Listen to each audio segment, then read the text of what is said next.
It's a great day to be a Coyote. Welcome, Coyote Nation, to another episode of Back to Pack Podcast, where we are going to be bringing you all of your favorite games, memories, and of course, discussion with our fellow Coyotes. As a disclaimer, we have no affiliation to the University of South Dakota. This is a podcast ran by fans for fans. The ideas and comments do not represent the university. Our opinions are our own. Be sure to find us on Twitter at BackToPackSD. With that being said, let's jump in. All right. Hey, we got the whole crew back together. Let's go. Grant, you're looking back. as red as your T-shirt. It's good to have you back. Back from Mexico, I wouldn't have it any other way. Mitch, how you doing? I'm doing well, man. I'm doing well. I don't know. You're kind of looking a little. I don't want to look a little brag. hungover from the game. I don't want to. I am a little tired actually, but I don't want to brag. But I'm 8-0 on the season on my picks with the Coyotes here. That is the exact definition of bragging. I'm not happy. I'm not happy about it, but I'm just saying I'm right. I've been perfect. Not happy about it, but I am right. Yeah. That's fair. That's fair. It's like betting against your team. Either way, you win. Yeah, exactly. I will say before we get into it too much, I do have something I want to say. I had the opportunity to sit with Jordan Decker and about 50 other Coyote fans at the Sandbar up in Sioux Falls. That's awesome. For the game. I will tell you what, it was an absolute blast sitting with all these people. And I got to meet a lot of friends from college that I haven't seen since college, but then I got to meet a lot of new Coyote friends. My favorite interaction was probably when I went to the bathroom during a timeout. A guy walked up to me and he goes, "Hey, you're one of those guys that does that podcast, right?" Like, absolutely. It's nice to meet you. I'd shake your hand, but we're in a place I'd prefer not to. But what I do want to say, after the game was done, it was obviously a somber mood in the bar. Everybody was in their hands, head on the table, frustration, pounding the fist on the table. Some people finishing their drinks as quick as they could. And the one thing I got from this, it's obviously a weird place to see the silver lining. I watched 50 new people become true diehard fans to the Coyote program. Each one of those around that room left knowing we got a damn good football team. We are in it all the way till the end. And I guarantee I will see all 50 of those people at the Indiana State game, at the NDSU game, and all the way on our playoff run and all the way till we make it to Frisco. Yeah. It was a breath of fresh air. I couldn't be more excited for not where this program's going just as the athletics, but as fans too. We're growing. We're getting people hooked in. And that's exactly what I told Mitch when we first started talking about this podcast, is I didn't care if we added 5-10 more fans to the crowd, but as long as we're growing the fan base, that was all that matters. And that truly felt amazing to see come to fruition this weekend.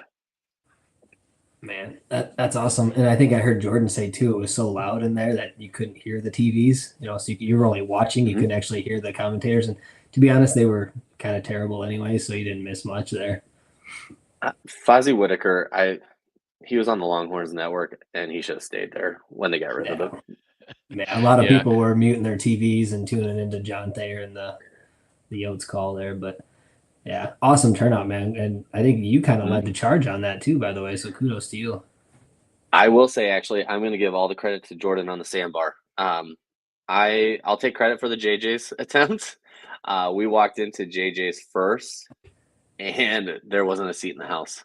There was more blue at JJ's, but it was a lot of red, and then one clown birthday party. So we turned around and left. And we got to the sandbar, and there was just this long table of about 10 to 15 Coyotes sitting on that table. I got a table with 3 TVs lined up. Jordan showed up, and then it just kept rolling in. It was a red tidal wave. It felt amazing. That's awesome. Well, they that's were good. Not quiet.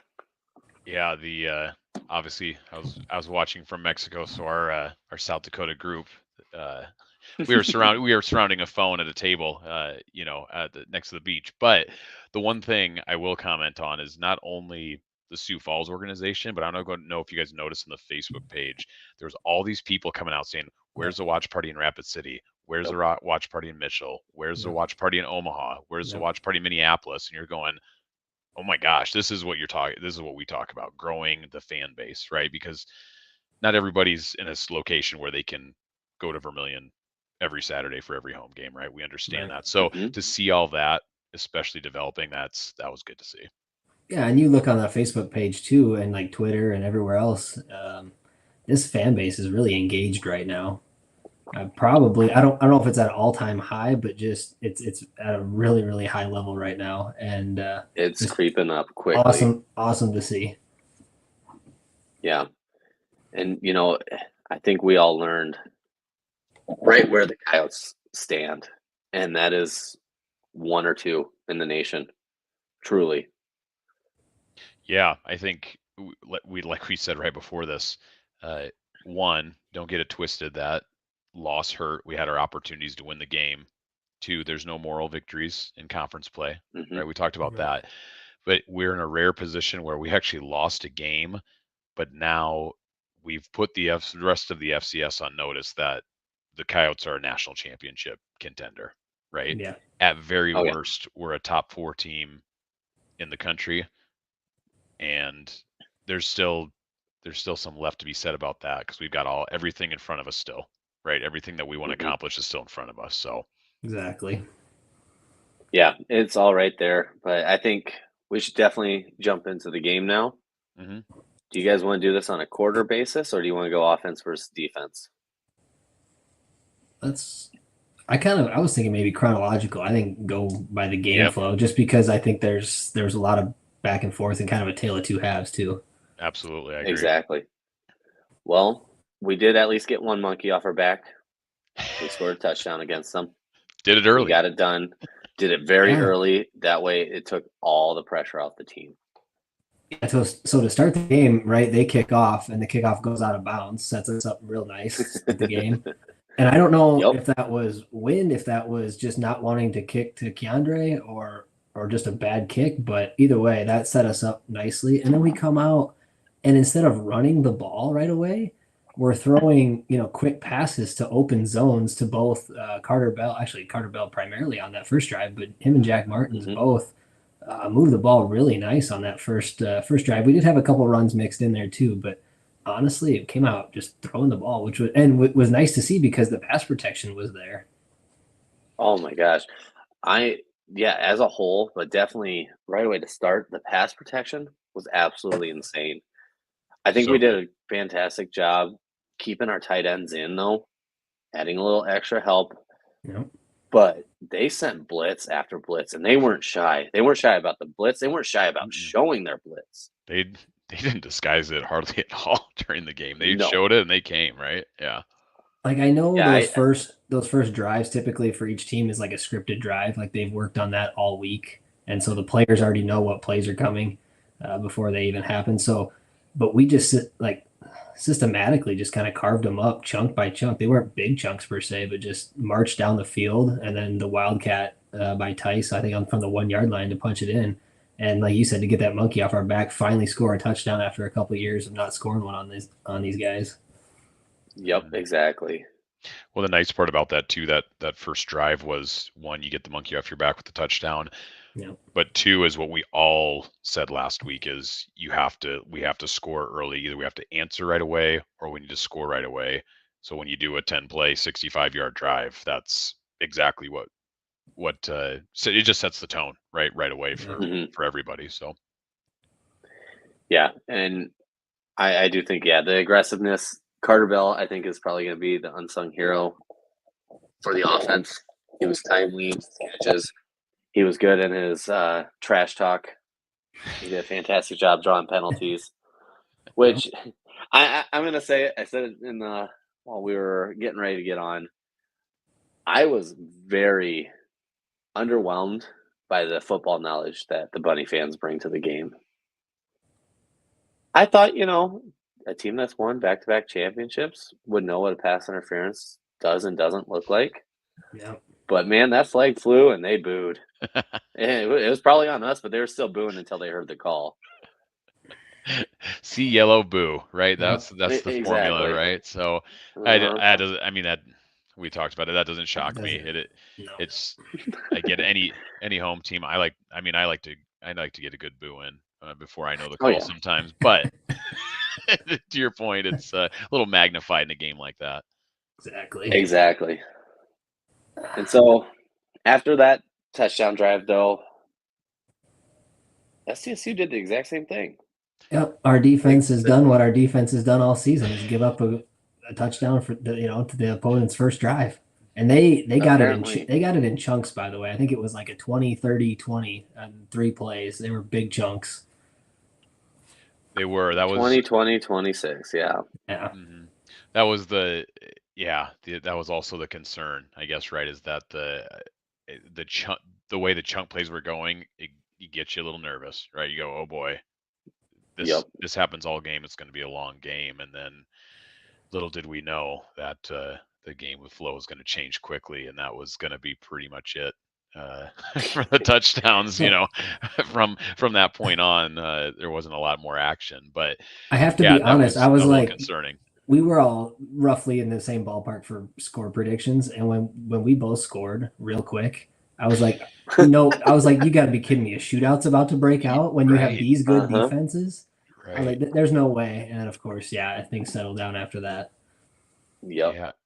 Well, and to that point too, it's not to get too far off the chronological path, but man, both these defenses were hitting so hard all night long. Oh. Like to be honest, it was a copy and paste type defensive performance from the NDSU SDSU game.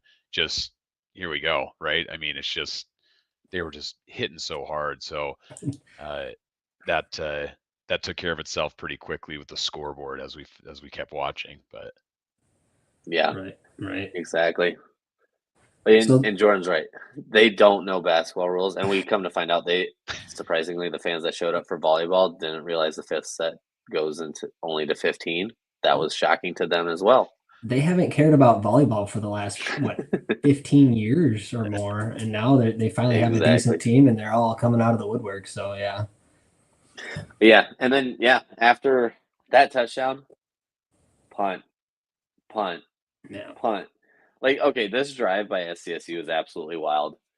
7.5-minute drive, 13 plays. You'd never guess the yards on that kind of play or a drive. I don't know. It's got to be less than 50.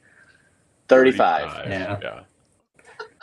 Crazy. It was just, it's kind of what I expected. I didn't know if I was kind of hoping we could get out, go hot, get our 3 possessions, 3 touchdowns. That's how we put UNI away. That's how we put Southern Illinois away.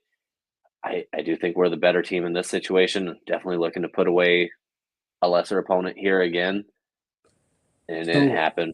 So we, of course, we're a run first team, and we're used to seeing 300, rushing yards put up in a game.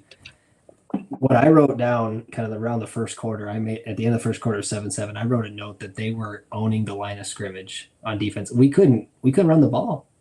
I mean, you're getting 2 yards maybe, per rushing attempt there. Like, I think we had 34 yards rushing at the end of the first half. Like, we just could not run the ball. And so that was at that point, that's where something had to change, right? Because we yes, and obviously the second half it did, but like in the first half, that was the biggest thing to me, is that we couldn't get anything going on the ground. Their front was owning our front. Let's just be honest, that's what it was. Mm-hmm. Yeah, which is interesting too, because I think we talked about it. I think SDSU's formula was exactly what we predicted. They're going to force us to pass the ball, and they're going to make Aiden make plays and do the things that I think he did relatively well. He was taking what they were giving him, right? There was nothing huge, chunk play wise, but yeah, I mean that's what they did. They weren't going to allow us to run the ball. And to your point, they showed it with blitzes. They were stacking up the box, which it's also interesting too. It seemed like we got especially early, got dominated at the line of scrimmage in the run game, but then not in the pass game. I thought the pass protection all game long was unbelievably good. Like, yep, that's correct. Unless I saw the stats wrong, I don't think we gave up a sack in the game from what I saw. None that I remember off the top of my head. He got roughed up, but For Hit. sure. he got the ball. Yeah. There was pressure, no doubt, but there was no sacks given up, which again, attribute that to a little bit to Bauman, his awareness and pocket presence too. But I thought the pass protection was stellar for the entirety of the game, especially in a game where they were just forcing us to pass based on the looks. Now, something that happened in the first half that I do think really needs to be talked about. On the fourth catch of the night by Carter Bell, he became USD's program career leader in receptions. Yes, that is huge. Yep. This guy has been, a staple of the offense. He's never been one. He's had the big plays. We've all seen him. Right. But he's just consistent, reliable. Super reliable. And his hands are made of glue. Mm-hmm. So I think is huge. And he put his route running on display in this game where we haven't seen a ton of that this year just because we haven't had the need to pass the ball. We've been giving it to him kind of on some reverse sweeps and stuff like that, jet sweeps with him. But this game specifically, his route running ability really shined. Yes. Yeah, like you said, obviously, you're all-time reception leader. You're a yoke goat, as we call him, right? So he cemented himself in that. But in addition to that, it felt like in this game, exactly what you wanted to see was your seniors and guys who have been here a long time stepped up and played their best football.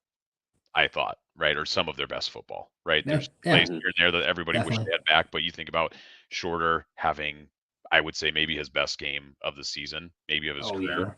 Yep. I thought Tice was doing things, although the stats won't show it, but Tice was running the ball so hard, not giving up a single yard, right? Getting extra yards when he had no business getting extra yards. So, and then to your point, Carter Bell, a senior, where it's like, hey, it's a rivalry game. So seeing the seniors and tenured guys step up was good to see. Was the reverse pass from Carter to Jack, was that in the first half too? That was in the third. Yeah. I can't remember, but that was the third quarter.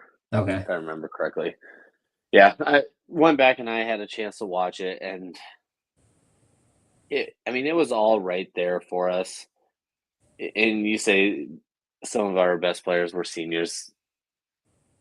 It just felt like a lot of the plays that we missed out on, though, put the game away, were right there.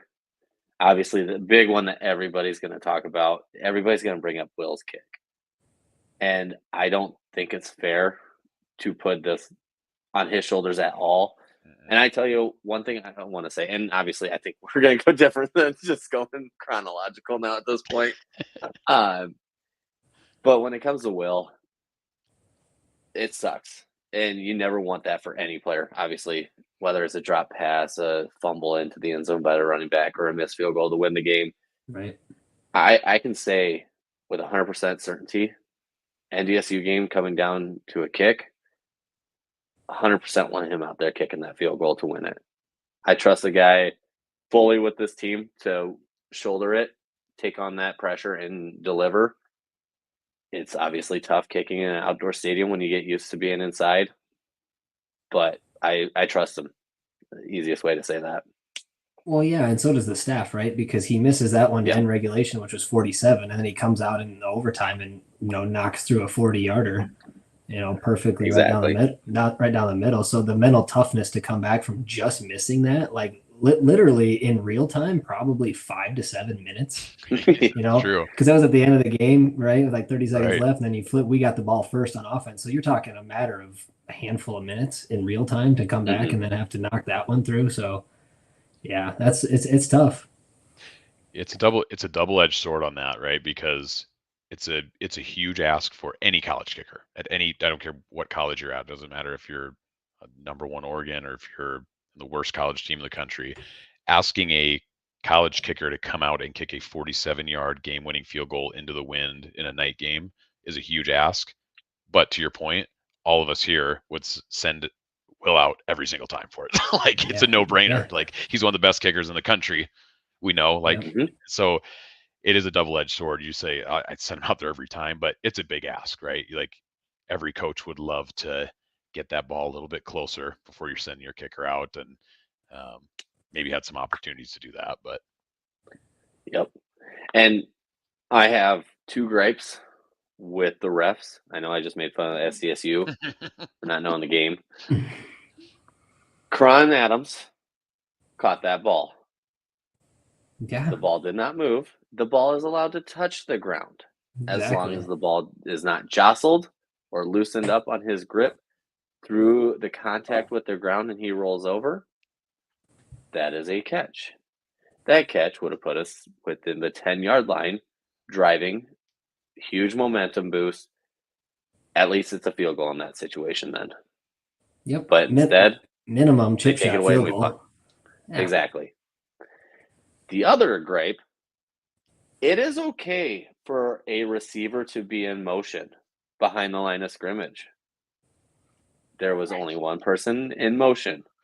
A lineman turning his head is not a second person in motion. He is forgot about that till you said that. communicating. And so with that, they robbed us of the greatest touchdown in the game. Not by catch or spectacularness of it or whatever, but AJ Coons getting a touchdown against his former team, which we talked about in the preview show. Gold. Absolute gold. Yeah, and I think the issue with that one was they said he wasn't set, right, for 1 second. Yeah. And I think they got confused because he presented his numbers towards the line of scrimmage, where like when Keandre goes in motion, he is running parallel. Yeah, you're right. So when he stopped, he's facing forward, like he's in that wide receiver position. He's not sideways. He's I know what you're saying. But again, I said this in our group text. You know, I don't know if it was today or yesterday or whatever. But again, they don't have a ref dedicated with a stopwatch watching that guy to clock him to see if he's set for a full second. That motion happens on at least 50% of all football plays. There's guys in motion that come set, whether it's a tight end, receiver, running back, whatever. That's a routine play. And so to throw the flag there, I just think that's absolute BS. I don't know how you can rightfully say, you know, one way or the other, because that's a total judgment call. So to me, that's a phantom call. Yeah. And then the thing too, and it was funny because it led to eventually the play where we threw a pick, but then it also led to the scoop and score. Yeah. And I remember sitting in the bar with Jordan and I told him, hey, don't forget, ball doesn't lie. Something's going to happen. And of course, as the scoop and score is happening, I'm ranting about the play calling on the interception. Oh, yeah. I am full bar. I was up on my soapbox just ranting about this. Now, real quick, guys, I do get a chuckle because the second time Daxton showed up for our shows, I do get a chuckle at the SpongeBob being on here, but he does bring a fantastic point. SDSU could not do a single thing against USD. And I'm going to tell you the one true reason why that was. If you watch Marquise Grace closely in that second half, the first play from scrimmage, he had his dude right up under his neck on the shoulder pads, pushing with one hand, and he pushed him all the way back into Mark's lap and then got Mark right there on a sack. He was a different animal in the second half. Well, he's a dude, right? And even for being a sophomore, he's already a full-grown man. Like he's just a dude out there. And honestly, one of his better games too overall that we've seen. I mean, his ceiling just keeps getting higher and higher and higher every time we watch him play. I was going to say that Grace is. We'll talk. I'm sure his name's going to come up here when we talk about players of the game for us, right? Game balls, but. Grace gets better and better and better every game this year. Seems like he's gotten better. And we talked about it before the game on Saturday when Gase was ruled out. We needed somebody to step up, and he answered the bell and had his best game of the year. And he's just one of those guys too, who's always in the right place at the right time. And that's not a coincidence in football, right? We all know Right. that. No. Right. But he's, we saw him scoop and score in the playoff game last year. Yep. And and then lo and behold, ball comes out, and who's there to scoop and score it again, right? He's one of those guys who is always in the right place in the right time, not by accident, and he's when just you're getting always around the ball because right. you're beating your man and you're getting to the ball, good things happen. Mm-hmm. And Absolutely. can we talk about just how perfect that fumble scenario was? Boom, Shorter hits the crap out of the ball. Dude. That thing flew backwards 5 yards, but when it hit the turf, it doesn't roll. It bounced Perfectly. straight up, hip height for Grace, which he's 6'4". Like, that's a high bounce. Right. Just grab it. Now, the best part, even afterwards, if he doesn't get it, the only other person there was Barros. Right. And he was taking that to the house too. Yep. But you brought up with Nick Gase being out. Shout out to this entire O-line or D-line. Obviously, Grace was just balling on a whole different level. Right. But I just finished the game right before I got on here. Blake Holden, dude, was an animal, and I tell you what, yeah, it's hard at a D tackle position, especially if we're running 3 down.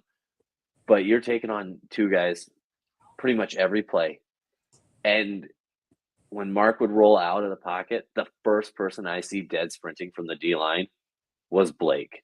Mm-hmm. His effort was top notch, and that's what made that D line almost feel like we weren't missing Gase. I mean, you can't take out one of the best players and not miss him, but yeah, I mean, yeah.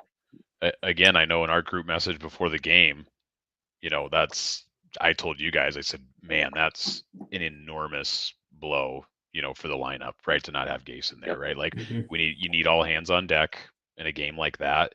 And yeah, to your point, I thought at some point we were going to get exposed in some way, missing a guy like him.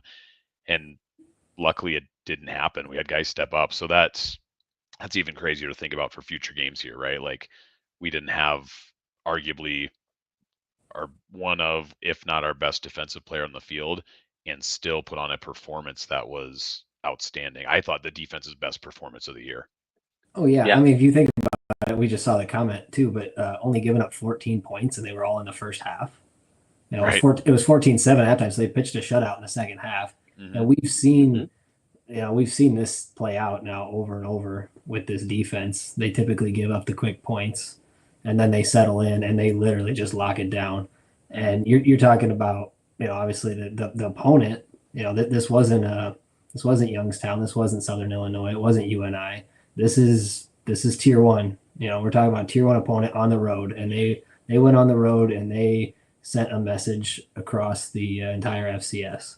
And obviously the overtime is the only one that we honestly, I think we didn't have much left in the tank at that point. And I think we got bullied, and it's from the 25-yard line. So that was a little skewed there. But outside of that, this defense, especially the defensive line, I tell you what, I was just looking at their rushing numbers, and their rushing numbers were way down compared to their averages too. Oh yeah. So they that school up there, they talk about the 605 Hogs. I tell you what, I think our D line kind of smacked them upside the head in this game. Our 605 Hogs were putting in their effort. Yeah. I remember Holden's from Aberdeen or Watertown. Watertown. Yeah. Yep. So I mean, we got our South Dakota boys there too. And yeah, you bring it up. They did have 166 yards of rushing, which sounds like a lot. Took them 44 tries to get there. Exactly. That is a lot of running. And so they're only averaging 3.8 yards a carry. That is great defense. We averaged 3.6. We were right on pace with them. I mean, our running game was right there with them, matching it stride for stride. We just went away from it. And I think and the Chase Mason runs too, right? We talked about not giving up the home run, whether it's a 40, 50, 60, 70-yard run to Chase Mason. He had 4 attempts for 14 measly yards. And yeah, I do want to say, I think this game truly, it came down to the play calling.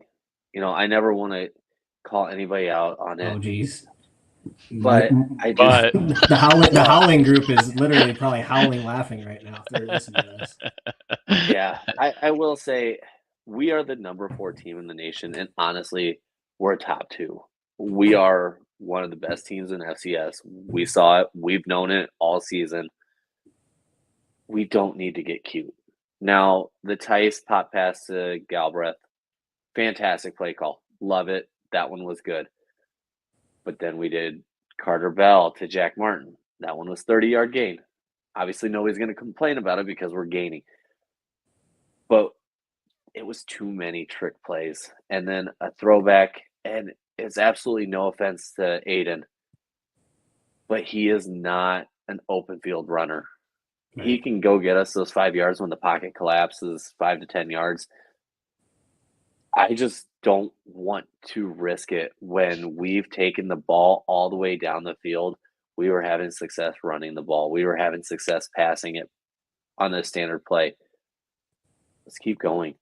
Yeah, so I mentioned kind of tale of two halves. We literally owned the second half across the board, offense and defense. Yes. And at that point in the game, we're talking about late in the fourth quarter, final 7-8 minutes there as we're driving. We were moving the ball systematically, just like we did on the first drive of the game. We finally had the momentum. We had plays that were everything was working in 5 to 7 yard chunks, and then we called that down in the red zone. Mm-hmm. And obviously, it ended up not mattering at all. Right. Mm-hmm. Again, defense. The defense bails out the offense. My favorite stat is right after we scored that scoop and score touchdown. It popped up one turnover on the screen. Points off turnover 7-0, and I just chuckle because there's only one play between those two turnovers, and so it worked out. Obviously, you're right. It was the very next play. So about 5 to 10 minutes prior to that, I tweeted from our Back the Pack account, "Can the defense score touchdowns too?" ? And literally, like maybe half a quarter later, there they are, not putting one on the board. So I didn't know the Tice play was coming, but yeah, I figured if we were going to score, just the way the game was going, and with the self-inflicted wounds, which we haven't really even talked about, we kind of hit on the ref part, but tough to beat yourself, the refs, and them. And I just figured the defense was going to have to do something, and that was going to have to be a score. And then it was just kind of ironic that happened shortly after I tweeted that. So, and I would say I don't think the refs were terrible, really. Obviously, we have two very big questionable plays. Outside of that, though, I was fairly impressed with them. I felt like they were fairly even on their calls, and I think sometimes even generous a little bit on some pass interference calls against the Bunnies. But I don't. They were very fair. It's just unfortunate the two that they got wrong are the two that took points away from us, right? And in Coach Jimmy Rogers' post-game presser, he literally said, "We got lucky." That's all I need to know. I mean, as a fan, he's saying it, I'm saying it, everybody's saying it. That's plenty of validation for me. And you see, Coach Bob Nielsen's reaction on the sideline when those happen. He's going absolute ballistic. That's what I was just about to say. We mentioned it earlier, is that that motion play or whatever it was. Something sideways when Bob reacts like that, because we don't see that ever. Right. I don't know. Exactly. I couldn't tell you the last time I saw him, but honestly, that may have been the most emotional, if you want to call it that, I've ever seen Bob get on a penalty call. Mm-hmm. We know Bob. He's cool as a cucumber.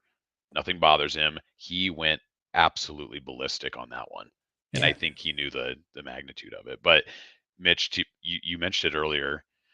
Missed opportunities in this game. One thing that's funny, because we all know the missed opportunities we have, and we talked about a few of them already. But State could probably make a similar case on some of their missed opportunities as well. And I think those seem to present themselves when you have two defenses who are playing this good at the same time in a game like that, if that makes sense. So you talk about like dropped passes, or you talk about mental mistakes the offense make. A lot of those happen because the defenses are playing such good football, right? Like those And drop that- passes because you go, oh my gosh, Right. Shorter could be coming out of nowhere to hit me and put me on the sideline for the rest of the game. No, Like, Shorter is Dude, coming out of he- somewhere right, to that's what hit me. yeah. So those types of things happen on both sides, and so it's I'm- definitely it would be a lot harder for if either team played a really clean game on offense and the other team made the mistakes. It probably would have been a 2+ possession game either way, right? So And we it's had a funny that couple it worked bad out. snaps too. We had a couple bad Yes, snaps bad. this game, both on offense and then in special teams too. We had a couple that were high. Poor timing. Right, same and thing, right? Like you're that excited, makes you're me juiced wonder. up. Yeah. Well, that makes me wonder: are you, as a center, are you focused? You're so worried about the pressure that's coming after you hike the ball. Is that causing the errant snaps, or what is the issue there? Because that's something we haven't seen. As a former Well, high and I school will center, I say- can tell you the answer is yes. Okay, well there you go. I will say the one right before the end of regulation, before Will's kick, that was not on the center. That one Right. hit Nevin right at the waist. Might have been a hair low, but a very controllable one. I don't blame Nevin. If I was out there, I mean, I would have been, Oh, yeah. just shaking like crazy. But it happens, and that's kind of where I was going with that. But Well, and I think it's what we talked about offline before we started the show, is that I think he was put in that situation to run the ball and hopefully get 5 to 10 yards to make that field goal a little shorter. And I think he was just juiced and ready to run that ball. I think that's why he bobbled it. I think he was thinking about running it. Mhm. I will say it did suck to rewatch the game because on that last drive, all that hope was back again. All that hope was there that something was going to be different this time. That Karan wouldn't be absolutely tackled out in the open field and he would have caught that for a touchdown. It is what it is. We learned something though. I guess we didn't. We all pretty much expected either USC to be right there with them, or I know it was 2-1 on predictions that USD would win. Mhm. The nation knows now. There's a huge target on our back. I'm excited for what this program can do, and I'm excited for what we grew as a fan base off of this game. Yeah, and like I said, we sent a message across the league, right? FCS that Yep. we belong. That last year wasn't a fluke. This team's just as good, if not better. To go up there and not lay the classical egg that we've laid up in Brookings, many times over the years, I think Yep. that's a huge step. That's a huge step right there. And to know that we had chances amidst all the crap that happened in that game, we had plenty of chances to walk away with that W. Now, I do want to say I think it's time to move on to some positives. Unless Grant, you got anything else you want to say about the game? No, the only thing I would say is just we reiterated from our Thursday show last week is that this was a measuring stick game. You had your opportunities to win. You want to win the game, but losing 17-20 in overtime is a lot different than, to Mitch's point, laying an egg, losing 35-7. Right? Exactly. Like again, Exactly. no moral victories, but the measuring stick that we all know, us three here have known about, the rest of everyone else now knows. Okay, USD's legit. Yeah, because a lot of national media, some of the jokester pollsters out there that are part of the voting crew in those polls, they had a lot of question marks. I mean, they had us high, but they're like, hey, prove it. And I think, although we didn't win, I think we still proved it. Yep. All right. So I think we need to flip it. Let's talk about some positives. Let's jump into our game balls. Yep. Offense and defense. I'll get us started since you guys don't like me calling you out to start. I'm going to joke a little bit about this. I call them the twins because they look very similar when they're fully suited. But offensively, it's definitely got to go to Carter and Jack. They were phenomenal. When the ball came towards them, the ball hit their hands. It stuck. When they were called upon, we needed them. It was there. The one thing that does make me laugh, I was pulling up their bios. If anybody's seen Average Joe's Dodgeball, Yeah. Carter Bell looks like Steve the Pirate. I'm just going to say that. All right, but yes. You're gonna have to throw a side by side up on Twitter. I want to see will. it. Jeez. I All right, will. Mitch, who's your offense? Oh, Grant. Sure. I'll. All right. I mentioned it earlier, but I was pleasantly surprised with how well the offensive line did pass protection. Right, like you said, I think we abandoned the run a little bit just because of the looks we were getting. But the way SDSU is showing blitz, bringing blitz constantly over and over and over again, and we continued to pick it up. Usually in a game like that, at some point you're going to miss, right? Just you bring enough Right. blitzes, you're going to get somebody through. Right. You get on a twist, whatever it might be, right? But I, after watching the game and then rewatching some of the highlights, I thought the pass protection was unbelievable and way better than I anticipated. So kudos to them for that, and that gets me excited for this next 3-game run here that we have coming up, because I think a lot of teams are going to continue to do what SDSU did, and that's force us to pass. And if that's the case, please do. Mm-hmm. Mitch? So I'm kind of torn. I was initially thinking Tice, but because JJ dropped that perfect pass, kind of hurt his numbers there a little bit. My boy JJ would still be running if he caught that ball. I'm going to go Aiden. We talked about kind of having his game, and I know the numbers don't jump off the page. He was 20 of 32 for 163. Not and no touchdowns, but also no interceptions. So he didn't.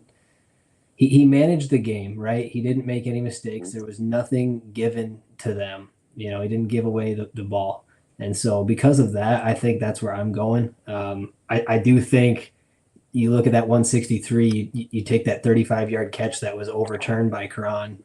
That puts him up there on 200, right at 200, and then you look at the other one, the AJ Coons touchdown that was taken away. That was 50, maybe somewhere around 45, 50 yards. It was a dot. So I'm mentally, I've got those images in my mind too. So I'm going to go with Aiden for that reason. And, the key to prove why both of your guys' player of the game, no sacks. Now, Aiden got hit. Oh, yeah, he took some hits. But Aiden got rid of the ball, and he put the ball in those situations where either his receiver could catch it or it was out of bounds. So great choices, guys. I'm going to flip it over to the defensive side. But before I do that, I do want to take one last note on the offensive side thing.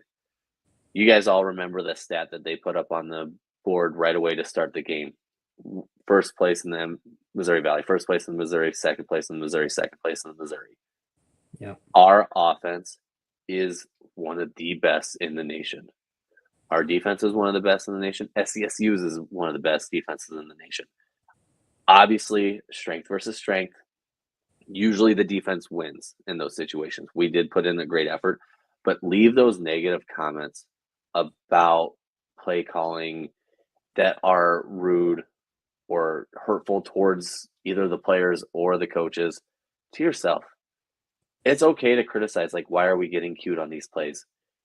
That's a good question to ask. But saying that Coach Davis needs to be drugged behind a bus home, leave those to yourself. That is not something that needs to be said. He has done a fantastic job, and USD is not where they are now without him as offensive coordinator. Right. It was one play. When you see comments like that, it's just coming from dummies who are behind a dummy account, and no one takes a lot of stock in those, luckily. But of course, there's always clowns who put that out there. And this is literally two heavyweights. It's two of the top 3 teams in the nation. Like, it's gonna be ugly at times. It's not gonna be pretty. It's not gonna be guys running wide open down the field. This is big boy football. It's Missouri Valley. It's top 3 in the nation. I mean, come on. What do you expect? Mm-hmm. It's gritty. You have to grind it out. It's what it is. Now, I am going to flip it over. I just want to say that because it did rub me the wrong way, because I do truly love what he's done. But let's get back to the positive sides, and I'm going to go first because I'm so excited about this one to give out the game ball on the defensive side. Not only did I nail the key player of the game on the defensive side, I get to also award him the game ball. Dennis Shorter absolute legendary game on his part. Led the team in tackles. Absolute menace on the out routes in the second half. He made receivers regret the idea of even touching that ball. Right. He put them in the ground, and if it wasn't for him, hell, the game wouldn't even been tied up to go into OT. Right. I mean, it's easy pick, and if you guys want to match, I get it. Well, that's a no-brainer, but it was a good call by you, because we had talked about we got into X's and O's a little bit, and strategy and what that was going to entail with him having to come downhill to fill those running lanes, because they are a run-first team, and especially with those quarterback runs. But textbook, and that play specifically was textbook, man. I mean, he just he saw a ball, read it, and then came downhill in a hurry and put that helmet right on the ball. I can't wait to hear what his 40 time is when they start prepping him for pros. He's fast. He is fast. And he's a dog. Makes other players look not fast. and he's a dog, because he's not, for his size, he's not afraid to hit anybody. I mean, we saw him make 2 big hits, jarring the ball loose. I think he had 2 pass breakups. What else did he have? I don't really count those as pass breakups. I just count those as annihilations. Murders. Yeah. Mm-hmm. Murders. He was. I think we saw a lot of the national media guys give him a lot of flowers after this game too. I think I flat out said he was the best player on the field that night, and I don't think you can argue with that across the board. Both teams. Yeah, exactly. Yeah. So I mean, go for it, Grant. No, I was gonna say I'll give you my defensive player of the game, and it's Dennis Shorter. I mean, it's undeniable. I think, like you just said, he was the best player on the field that night overall, either team, just like you said, Mitch. I think the more I watched it, the more we talk about it, I think given the scenario, the situation on the road, I think that's Shorter's best game of his Kyle career. I think it really is. I mean, it's kind of call it if a legacy game for him, right? I know you're on the losing side of the game, but like you said, that forced fumble is what kept us in the game, right? Otherwise, we were looking at maybe a 2-score loss or no overtime, whatever it looks like. But just unbelievable. I mean, you guys remember Brian Dawkins for the Eagles? I mean, that's what he was out there. Yeah, I mean, that's how he played. He was the enforcer. I mean, nothing was getting by him, and that's how he played. I'll go. I threw out Gary Bryant as my player to watch in this game, and he was right there with Shorter. I think he had 1 less tackle.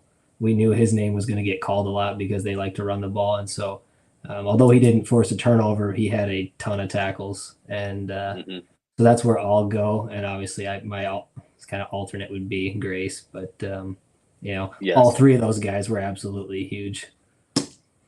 Yeah, exactly. And I do want to mention this real quick. Gary was not in on the overtime drive. No. So I hope whatever it is that kept him out, because I know a player like that is not sitting out by choice. Right. Coach's call. It was definitely an injury of sorts. So I pray that he is doing all right and he's ready to roll. He's been an absolute legend for this defense, and it is definitely big shoes to fill. And I know I'm really excited for the guy that fills his shoes with Wade Abrams. Yep. But they're still very big shoes to fill. Right. And him and Gabe Hardman were in on that overtime drive there. Yep. All right. No, that I was gonna say timely. Our bye week comes at a timely time for that as well too. I thought that was when we laid the schedule out. The bye week comes at a good time, and it looks like that'll be helpful for us to get some guys healthy here, hopefully too. So, but we can talk more about that on Thursday. Right. Yep. Exactly. I do have one question. When it comes to the Indiana State game, and I know it's a little ways out, I feel like classing it up a little bit when we go to the game. Oh yeah. What are you guys feeling? I'm down with that. What are you thinking? Are we thinking that we should do a bob out? We're doing a bob out. All right, let's do the bob out. So maybe we should clarify, if anyone's made it this long in the podcast. Maybe we should clarify. So our idea, and this is not this is not an original idea. We'll say that. I can't remember who brought it up last year after the season. I'll say As you can tell, I'm super excited about this, but it's been talked about. It's been talked about in previous seasons, but I think that now is a great time to execute it for Indiana State. But a Bob out meaning we're all dressed like Bob. And when you say that, white Coach. shirt, Coach Bob, right? White shirt, red tie, big headset, the slacks. If you want a black vest, you got a black vest. You know, Bob will break that out once in a while. So fans plan accordingly. We'll put some more info out on Twitter and the Facebook page, right? Because we've got a little bit of time to post some pictures of Bob to refresh everybody's memory. But I think that would be a blast to have How a whole cool would bunch of that people be at tailgate in white shirts and red ties to and headsets. see like 1,000 Bobs in the fan, right. You know, in the stands. Let's get a couple thousand maybe Bobs just sitting in the stands. I think it would be a hoot. So I'll be there. I love you guys' enthusiasm about our reach within the Coyote fan base. But if we could get like 50, yeah, we're doing our job. And I want to get all of us together at the tailgate if we can get a picture of all the Bobs together. Yes. That's right, something get all the on Bobs the bucket together. list. Let the team walk through just a row of Bobs as they come through tailgate. That's what I think we need to do. So stay tuned for more details on that, of course. But we've been talking about this for a while now. I think it'll be a blast. Yeah, and so to clarify, weather dependent, right? So he wears, and you can wear whatever you want, but he wears either the shirt, just the dress shirt if it's hot, right? He goes vest if it's kind of in between, and then we've even seen him go full coat, but it's been a while since he's gone full coat, full suit coat. So yeah, next 3 games all indoors. I don't think we'll see the coat broke out, but I do have a feeling, for me anyways, personally, that if the game gets rowdy, that tie is going to migrate north. But we'll see as the game goes on. I'll deliver the Bob drop. Might see the Bob drop. That's what we should do right before a kickoff. We just everybody puts it on their head, use it as a headband, tie it around your head, and Bob drop these guys. I'm excited. The sun came up. The season's not over. We got a lot left. And hey, heads up, Coyote fans, the playoff poll will be coming out. I believe it's tomorrow, correct? Right? They're doing the show for that. Yeah, that's a good call out tomorrow night. Tomorrow night. And it's already a disaster if you haven't already seen on Twitter with their decision making. But the good news is one of the polls they're using really likes USD. Yep. So hopefully it looks good for that. Other than that, for the Coyote fans that made it all the way through here, you're still on YouTube, please like and subscribe so we can continue doing this. Outside of that, all I got to say, it's still a Coyote State. Go Yotes. Go Yotes. Yep. Thank you for watching. Go Yotes.